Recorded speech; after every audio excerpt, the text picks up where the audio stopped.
Today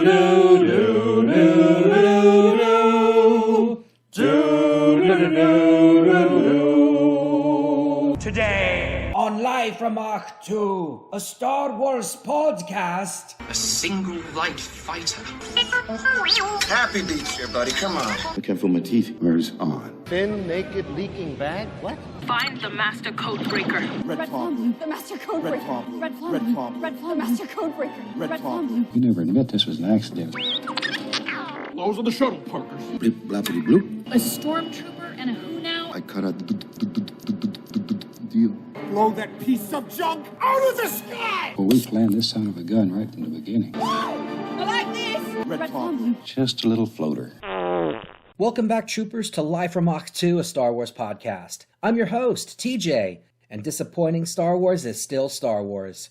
Today we will be discussing Star Wars Episode 8, The Last Jedi, a truly divisive film. Fans either loved it or hated it, and I find myself a bit on the latter side. Although I didn't really hate it overall, I felt like it was full of questionable choices and missed opportunities. There were too many attempts at humor that seemed either awkward, out of place, or simply not funny. And where was Lando? There was a perfect opportunity here to reintroduce the character. From what I've read, it appears this was briefly considered by director Rian Johnson, but he couldn't figure out how to make it work. Well, an absolute fail on his part, as there were at least a couple of solid scenes where it absolutely could have worked. The overall treatment of Luke Skywalker was also disappointing and left me sad he would not be a significant part of the sequel trilogy's resolution. My only real positive comment about this installment is the soundtrack. John Williams was on fire, and the music here is easily the best of the three sequel movies.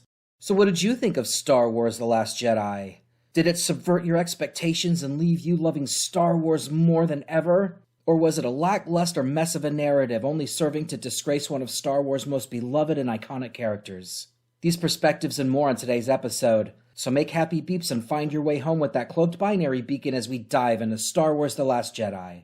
Our first guest today is Benedict Bigglesby from Burlington, Iowa. Thank you, Benedict, for calling in today to talk about Star Wars. Hi, happy to be here. Yeah, so I agree. Where was Lando in this movie? Yeah, right? I don't know. Because if anyone would have shown up at the end, it would have been him. At the very least, right? Yes, I totally agree. All he had to do was show up, shoot down a few TIE fighters, maybe, and land next to the Falcon. Hey, Leia, I got your email.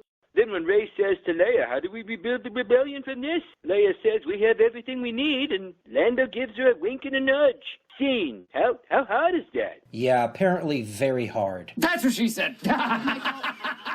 And yes, I was thinking of something similar. And he should also have been there at that Rainbow Bright Casino planet. Gambling, thief, Lando. Lando Calrissian, card player, gambler. It's like French fries and ketchup. Yeah, I had that thought as well. Lando easily could have been the guy in the cell with Finn and Rose.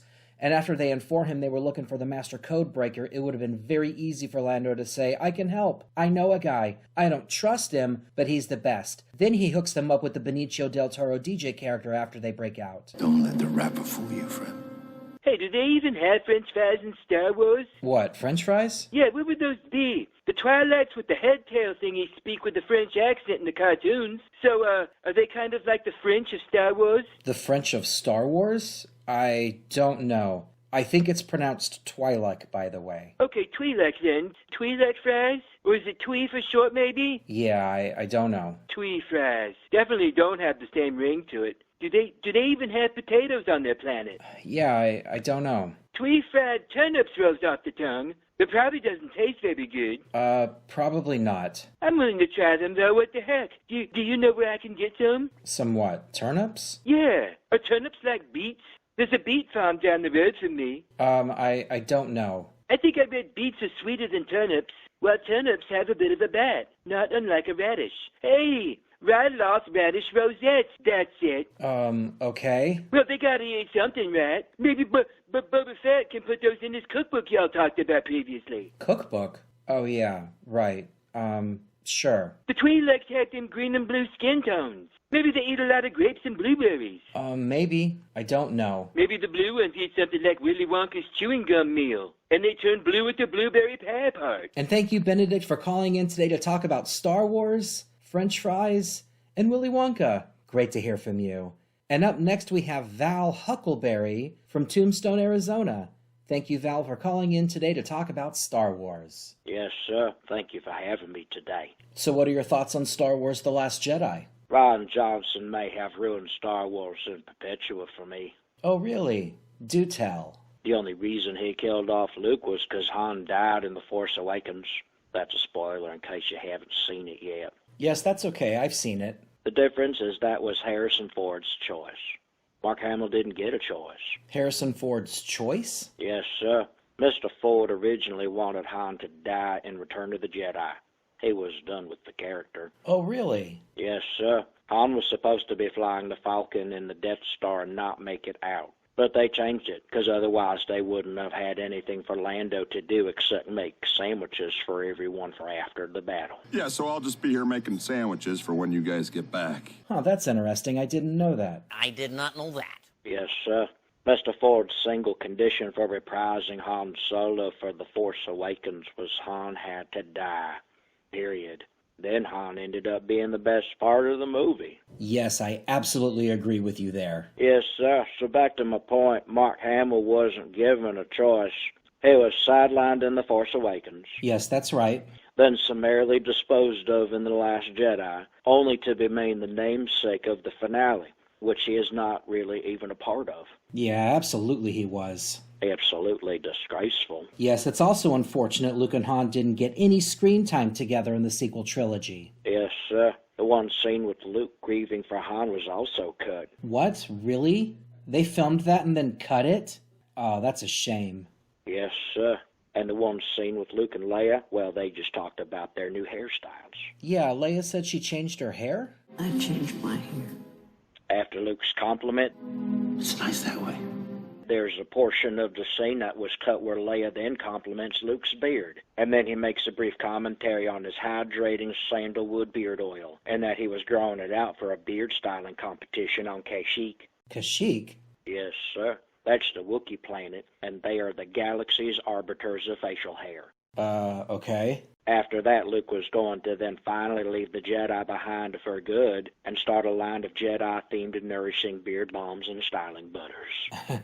Okay, sure. Mark Hamill even started growing his beard out and didn't even find out the scene was cut until the premiere. Oh, really? Yes, sir. Mark was reportedly sitting next to Rian Johnson for the premiere. And after the Leia scene, Ryan leaned over to Mark and whispered, "Beard 5 standing by." What? That can't be true. There's no way that's true. Yes, sir.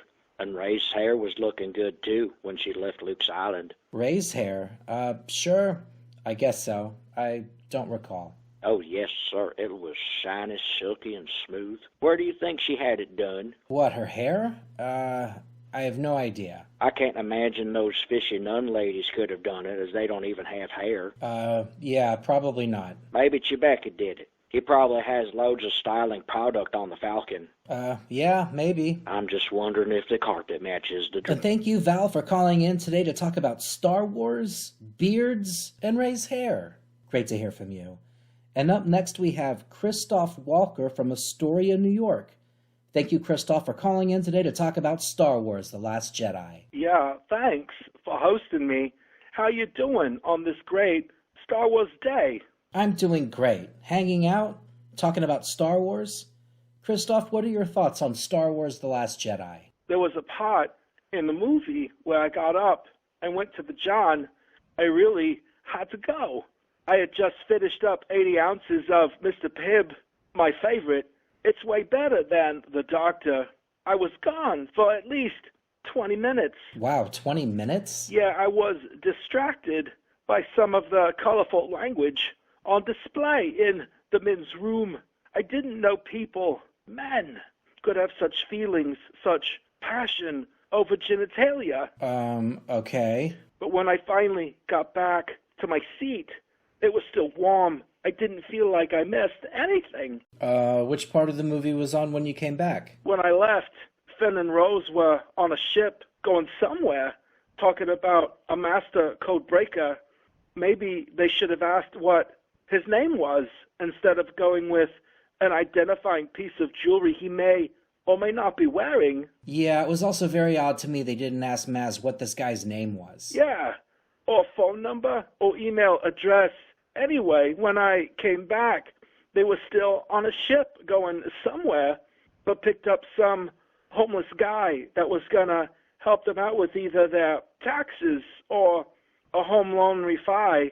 I couldn't figure out which, but it didn't seem to matter. Yeah, so you missed the Rose and Finn scenes at the casino, which were basically inconsequential. That's a big word. I feel like I should know what it means. Maybe I should have stayed in school, you know. Oh, sorry about that. They would have had a hard time finding the code breaker if he was wearing his red plum bloom up his ass. And thank you, Christof, for calling in today. If he did that, it probably would have given him dysentery. Yes, and thank you, Christof, for calling in today to talk about Star Wars. Great to hear from you. And finally, we have Robert Coogan from London, England. Thank you, Robert, for joining us today to talk about Star Wars, The Last Jedi. Oh, yeah? Here's a question about a really slow spaceship chase in outer space that plagues this movie. Yeah, that whole plot point was really an odd choice. At the beginning of the film, Poe said they had a chance to take out a dreadnought. These things are fleet killers. We can't let it get away. Not the dreadnought, implying that they have more than one of these things, right? Huh. Yeah, that's right. So, why didn't the first orderlies just bring in another one, or 5 of these things, and blast the rebel ships apart with those guns? Or destroy the rebel salt mine from space like they did the empty base at the beginning? Fire on the base! Yeah, I don't know. It's another odd choice to me. I'll tell you why. Because it's a stupid f***ing movie. Yeah, I read that all Rian Johnson was trying to do was subvert our expectations. You want to know how Ryan Underpants could have really subverted my expectations? No, please tell. No fault scene with those red guys after Kylo Ren and Stimpy kills Burrito Supreme Leader Snoopy. Burrito Supreme Leader Snoopy.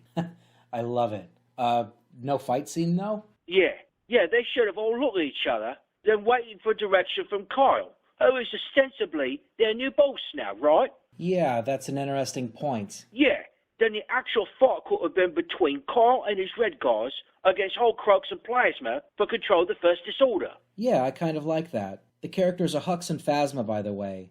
What about Rey, though? Where would she fit in all of this? Rey? She's a clone. A clone? Oh, yeah. Think about it. Okay, so, when Rey was in a dark side cave under the hole, there was that long line of Reys, snapping fingers and tapping toes to Johnny Cash. Remember that? Yes, I remember the long line of Reys. Then she has the magic mirror on the wall to see her folks. And then she sees nothing, right? Right, and then she sees... And then she sees nothing. Just herself. Right. Well, she sees nothing because she has no folks. Because she's a clone. And there's a line of 100 Reys because she's a clone. And there are many more Rey clones. Wow, that's an interesting take on this scene. I really like this theory. Yeah, and they could have worked the reveal in this scene with the red guys or gals, because after Snooky dies, they look at Kyle and take the helmets off. And they're all Rey clones. That's when we know. And that's when Rey craps her pants. Holy shit, that actually sounds really amazing. And you know what Ron Gasworks said when he was asked what that scene in the cave meant? He said, didn't mean anything. I just thought it was cool. A cool fact. Seriously? That guy. Wow. That's really unfortunate. I remember somebody saying that a special effect without a story is just an effect, or something like that. I wonder who said that. A special effect without a story is a pretty boring thing. Yeah. The other way they could have done it was to make the red guys the Knights of Ni. Which I think Ron Johnson Pants considered, but he said he just would have killed them all and thought maybe it wasn't such a good idea. This is why the Knights aren't in the movie. Those who hear them seldom live to tell the tale. What a f***ing asshole. Wow, that's interesting. I didn't know that. I did not know that. And wow, you're right. The Knights of Ren are totally absent in this movie. This whole movie is just one f***ing fail after another. Yeah, it really is. TJ. Yes? Why does Ryan McNugget Britches hate Star Wars? Yeah, I don't know. And don't get me started on Assault Planet Ground Battle. Oh, I'd love to hear your thoughts on that. Oh. You know what I'm talking about. Oh.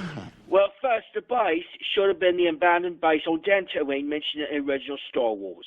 Dantooine. They're on Dantooine. That would have been an excellent tie-in. Our scout ships have reached Dantooine. They found the remains of a rebel base, but they estimate that it has been deserted for some time. Wow, yeah, that would have been very cool. Yeah. Second, when Luke was facing off with Kyle holding his old lightsaber after we just saw it destroyed, I thought it was a mistake or continuity error.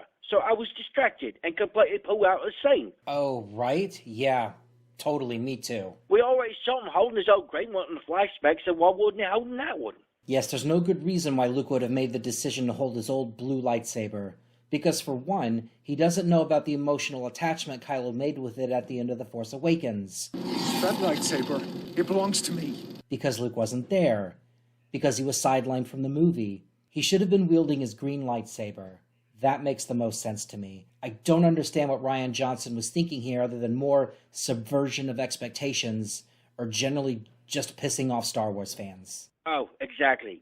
Brilliant. And third, when Finn was going to try to take out that buttered rum cannon thingy with his skim milk speeder... A battering ram cannon. A what now? That was totally lifted from the classic Star Trek episode, The Doomsday Machine. Oh, I remember that one. You're thinking of when Commodore Decker flew the Enterprise shuttlecraft into the maw of the planet-killing machine. Matt, listen to me. You can't throw your life away like this. Yeah, exactly. Brilliant. I don't even see how that would have worked here or what Finn was thinking. Hey, look! A fire!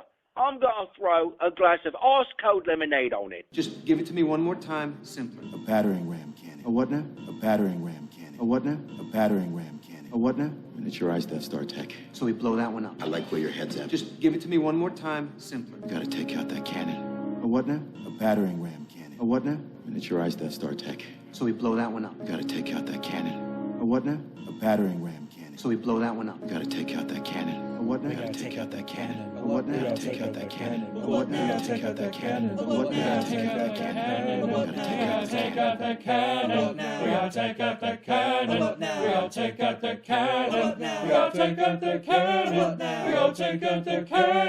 We gotta take out that cannon.